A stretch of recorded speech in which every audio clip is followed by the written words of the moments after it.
Goto at chicharon ang lulutuin ni Mr. ngayon, at habang nakasalang ang mga yon, gagawa muna siya ng pangmalakasang sausawan. May suka, sili, bawang at paminta. Nilagyan rin niya ng konting asukal, asin at dinagdagan pa ng paminta. Then halu-haluin niya lang yan. Pagkatapos sa isang mangkok naman ay nagpisa lang siya ng sili. Lalagyan niya yan ng sabaw ng goto na kanyang niluto.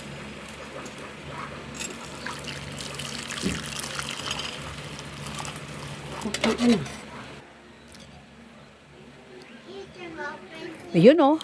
Tapos pipigaan niya yan ng kalamansi.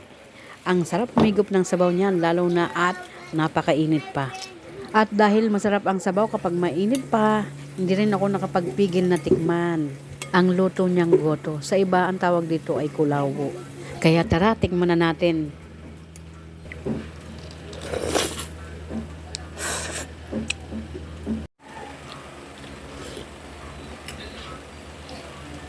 Ang sarap humigop ng sabaw. Pwedeng sana kaming kumain, kaya lang ay hindi pa luto yung chicharon ni Mister. Siyempre, para malutong ang chicharon, ipiprito niya ulit yan for the second time. At sa wakas ay ayan na po, luto na ang kanyang chicharon. Excited na akong tikman at isawsaw yan sa kanyang pangmalakasang suka. Masarap papakin yung chicharon kasabay noong bawang na nakababad sa suka. At L. Testingin natin kung malutong nga.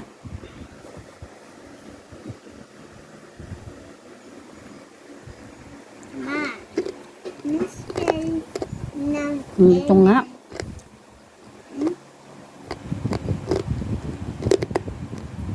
Yan ang ulam namin ngayon, chicharon na may masarap na sausawan at anong tawag dito? Goto ni Mister. Niluto niyang goto. Ayan. Kain na.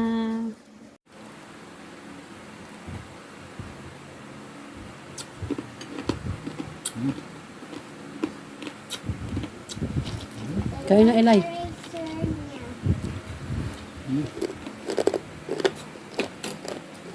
Ayun.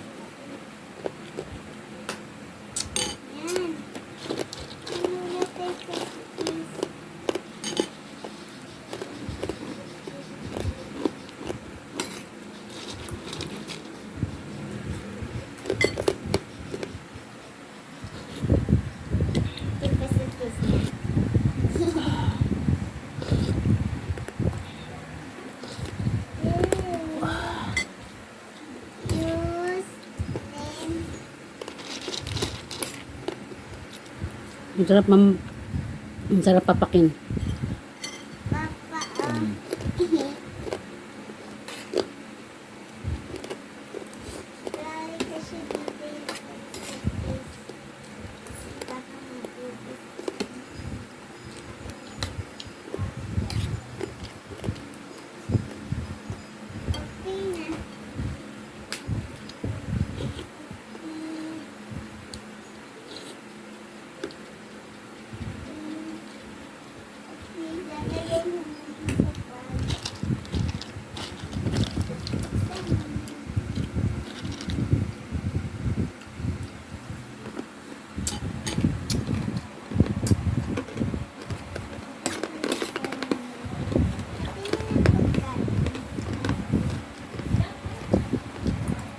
Dog.